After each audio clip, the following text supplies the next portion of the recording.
Закрытых или труднодоступных для туристов мест в Египте немало. Одним из таких мест является Южная Саккара.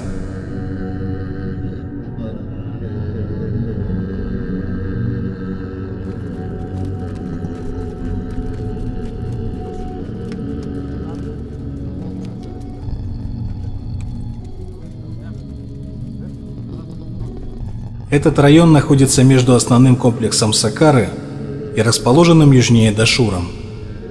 Местность занимает довольно обширную территорию, длиной в несколько километров, намного превышающие размеры известного саккарского комплекса.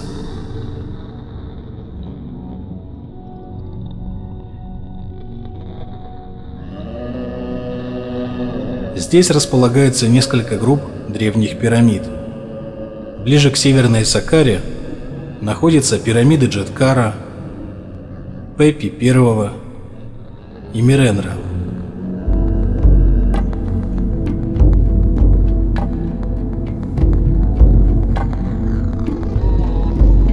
Двигаясь на юг, можно увидеть пирамиду Пепи II, мастабу Шептескафа, маленькую пирамиду Иби и уже практически рядом с Дашуром пирамиду Хенджера и так называемую Южную незаконченную пирамиду.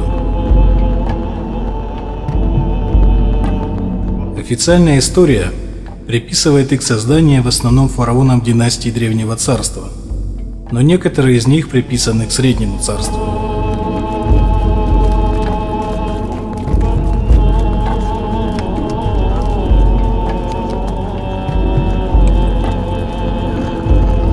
Большинство из этих пирамид выглядит довольно невзрачно, но зато рядом с ними можно найти древние артефакты, которые явно не вписываются в общепринятую версию истории Древнего Египта.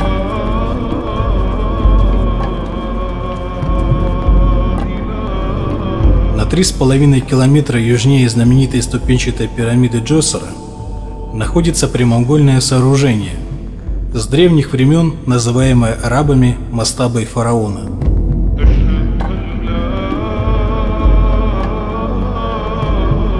Ее приписывают Шептескафу, малоизвестному последнему фараону IV династии, который был сыном Микерина, согласно официальной истории, построившего третью пирамиду в Гизе.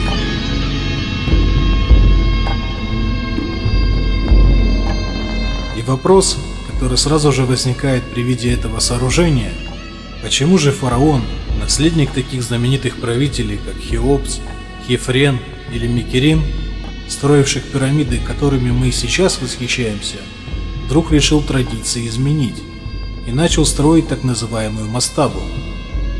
Ведь ему должно было хватать накопленных знаний для возведения более внушительного сооружения. Зато следующие 5-я и 6-я династии снова взялись за строительство пирамид, которые, впрочем, по их сегодняшнему плачевному виду и пирамидами-то назвать трудно.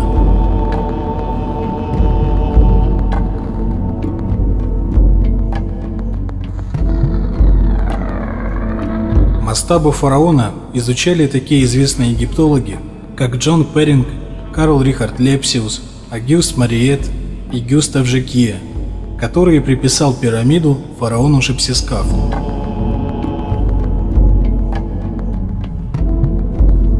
Основание мастабы имеет длину 100 метров и ширину 75 метров, а высота ее сегодня 18 метров.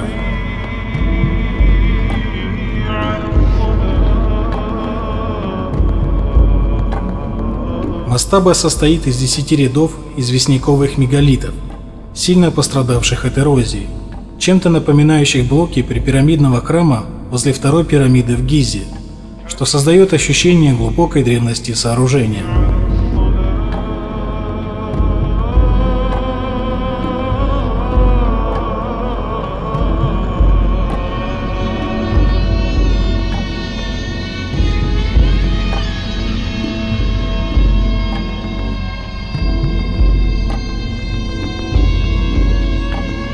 Это мегалитическое сооружение, вероятно, было облицовано гранитными и белыми известняковыми блоками остатки которых видны вокруг пирамиды.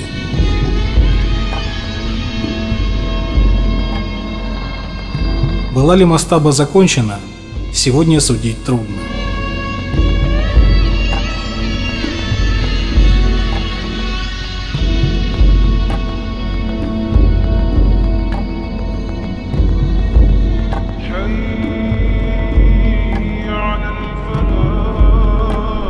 Среди исследователей пирамид бытует так называемая бетонная теория. Ее сторонники утверждают, что в древности строители размалывали породу и смешивали с илом Нила, после чего прямо на месте строительства эту смесь заливали в формы, она отвердевала, и таким чудесным образом строились пирамиды, храмы и другие мегалитические сооружения. Так вот, мегалитические блоки мастабы фараона эти утверждения опровергают. При близком рассмотрении в известняке заметно множество слоев вполне целых морских ракушек, которые явно никто не размалывал. Как они осели и спрессовались за многие миллионы лет, так и окаменели.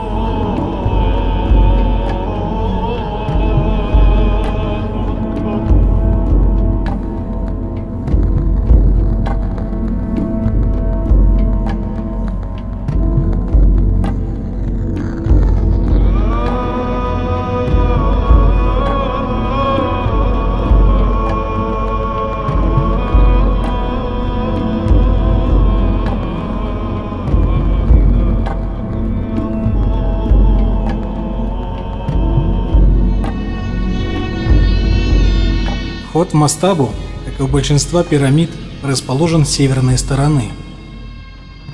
К сожалению, войти туда нет возможности.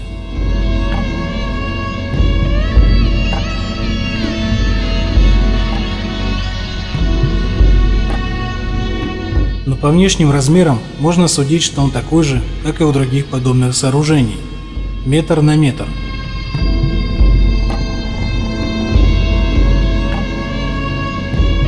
По найденным немногочисленным описаниям известно, что внутренняя конструкция подобна более поздним пирамидам 5-6 династий, то есть имеет наклонный нисходящий коридор и внутренние камеры с двускатными потолками.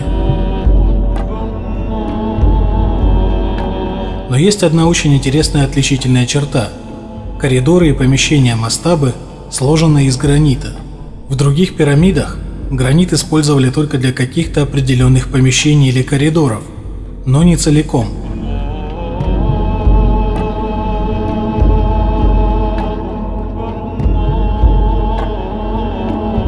Внутри, в одном из помещений, находятся обломки саркофага, исполненного из кварцита.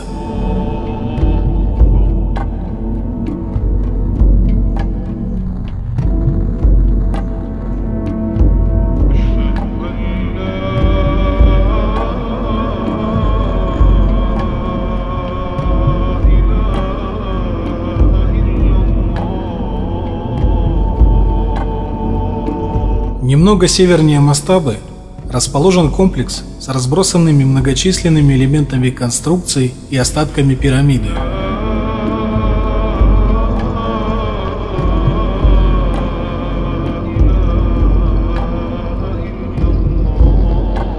Эту пирамиду сегодня приписывают Пепи II, фараону 6-й династии.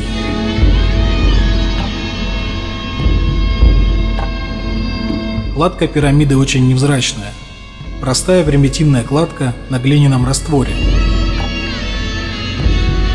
Размер основания составляет 79 метров, а изначальная высота около 52 метров. Следы работы современных реставраторов сильно выделяются.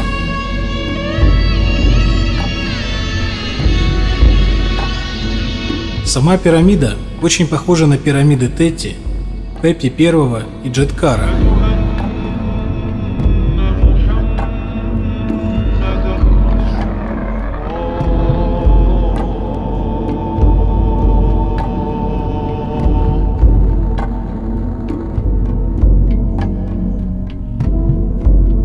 Остатки находящихся тут же блоков облицовки не имеют ничего общего с самой пирамидой, что заметно и по пирамидам-спутницам, и демонстрирует мастерство работы с камнем намного превышающее то, с которым построена пирамида.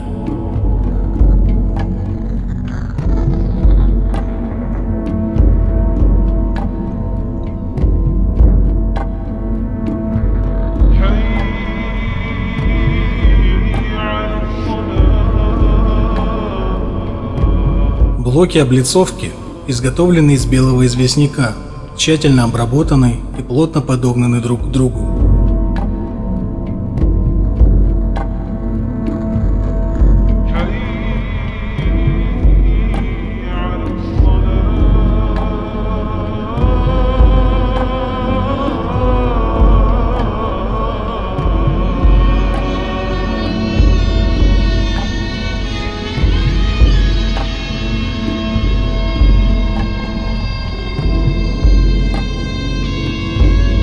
Комплекс с пирамидой изучали такие выдающиеся ученые, как Джон Перринг, Гастон Маспера и Гюстав Жекье.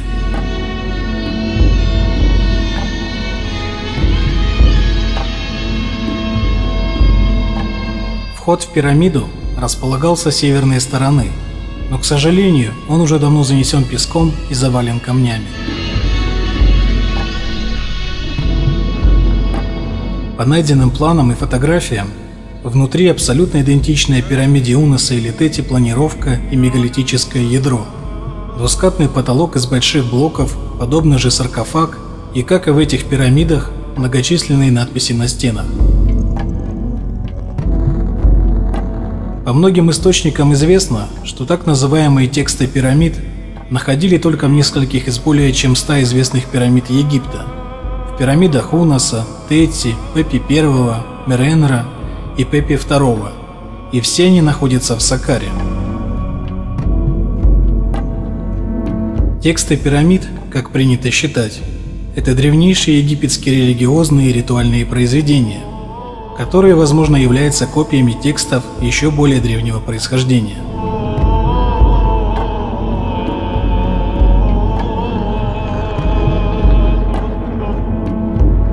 Припирамидный храм.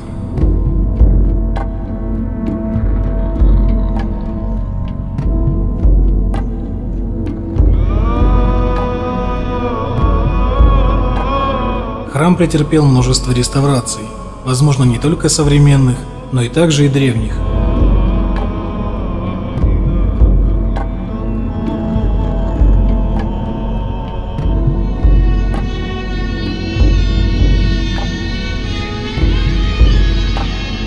Хаотично разбросанные элементы, блоки из разных материалов, таких как базальт, гранит и известняк, могут указывать на то, что все это возводилось не по единому плану архитектора, а достраивалось и перестраивалось при вторичном использовании более древнего сооружения.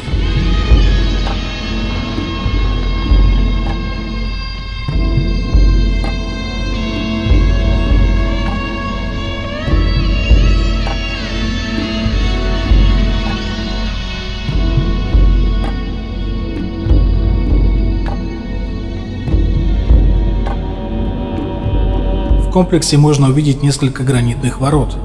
Под одними из них находится базальтовый блок с парным дуговым следом и надрезом.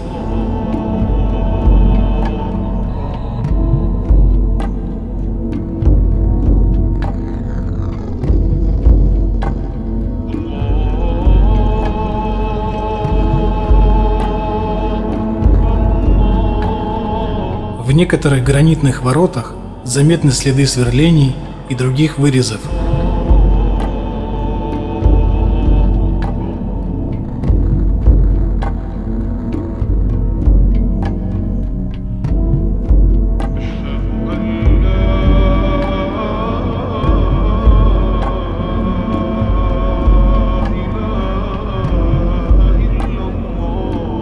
В связи с историей Египта упоминается множество жертвоприношений.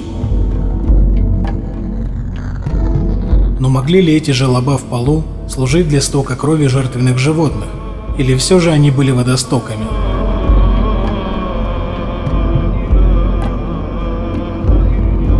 Этот вопрос, к сожалению, даже не поднимается.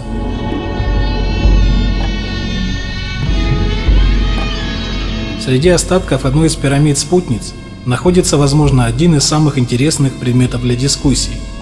Это базальтовый блок, имеющий на себе следы как ручной, так и явно машинной обработки. При этом заметно, что ручная обработка простым скалыванием материала производилась явно не до, а уже после машинной обработки.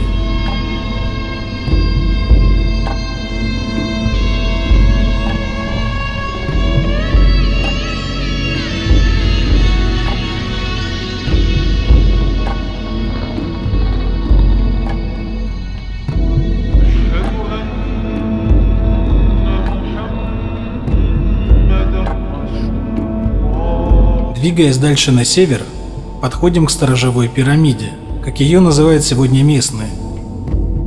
А археологи приписывают ее предпоследнему фараону пятой династии Джеткари Сесси.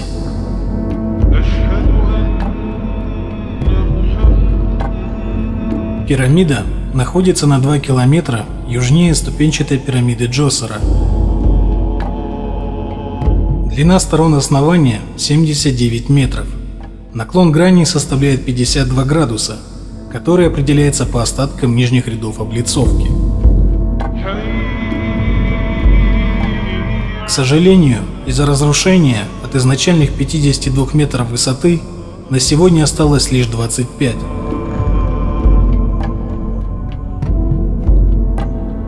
Пол возле входа сложен из тщательно притертых друг к другу известняковых блоков полигональной кладкой. Создается ощущение, что сама плоскость пола была выровнена уже после укладки.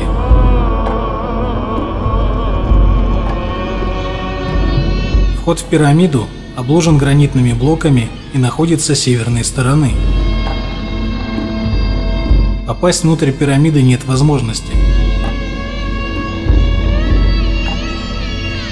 Пирамиду исследовали такие знатные археологи, как Гастон Масперо и Абдель Салам Хусейн, который и обнаружил мумию фараона в разбитом базальтовом саркофаге и по карпушам внутри установил его имя. Каких-либо других надписей, кроме разметочных линий на стенах, не обнаружили. К сожалению, проверить достоверность этой информации возможности нет, как и нет данных о проведении радиоуглеродной или какой-либо иной датировки этой загадочной мумии.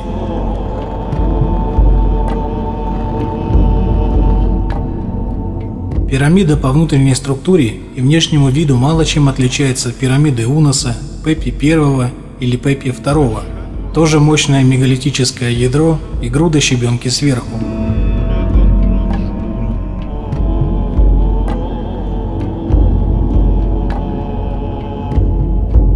Хотелось бы упомянуть еще об одной очень интересной и загадочной пирамиде, которая находится в нескольких сотнях метрах к югу от пирамиды Уноса. Официальная история приписывает ее Секемхету, фараону третьей династии, наследнику Джосера, который первым возвел ступенчатую пирамиду. Пирамида была обнаружена в 1951 году египетским археологом Мухаммедом Закарией Ганеймом. Комплекс вокруг пирамиды по архитектурному стилю был подобен комплексу пирамиды Джосера. Длина сторон самой пирамиды имела 120 метров. Высота неизвестна, так как она считается незаконченной. Если бы ее закончили, она была бы больше, чем пирамида его предшественника Джосера. Видимо, она планировалась тоже ступенчатой, но на сегодня осталась только одна ступень высотой около 10 метров.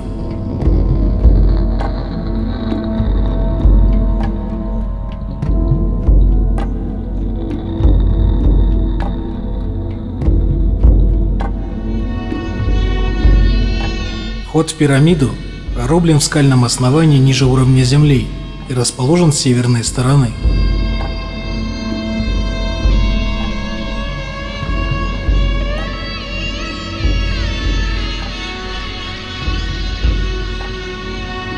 В 1954 году Ганейму удалось расчистить многометровый слой песка и войти в пирамиду.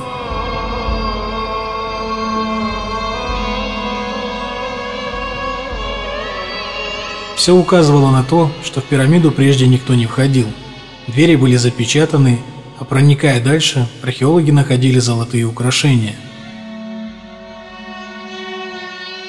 Войдя в погребальную камеру, они обнаружили запечатанный нетронутый саркофаг.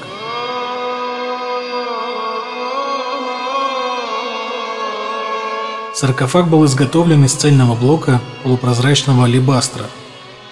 Он был необычным. Он был закрыт вертикальной задвижкой с торца, как у клеток для животных, а не крышкой сверху, как у других саркофагов.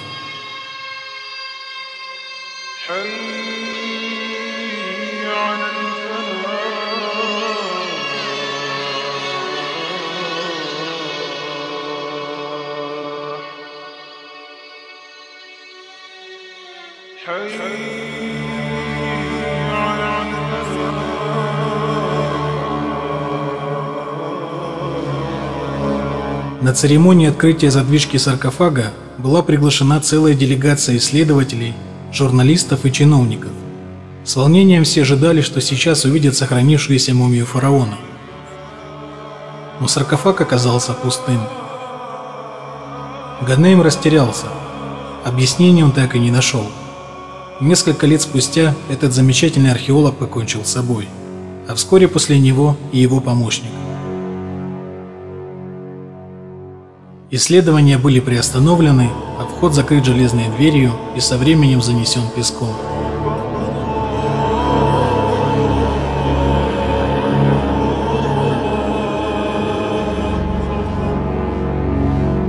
Пирамида Сихемхета и другие сооружения Южной Саккары полны тайн и многочисленных вопросов.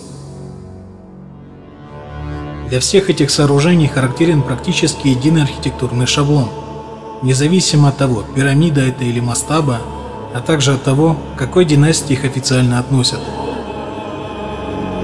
Впрочем, нетрудно заметить, что единый архитектурный шаблон относится к древней мегалитической части сооружений, а то, что построено поверх, отдаленное подобие пирамид или мастабы, могло быть сооружено и во времена фараонов, и в иные эпохи, ибо не требовало ни особого мастерства, ни специальных технологий. Отдаленность и относительная недоступность этих памятников вселяет надежду, что они сохранятся до той поры, когда исследователям позволят искать и находить ответы на все эти вопросы, не боясь нарушить стройность официальных датировок и описаний.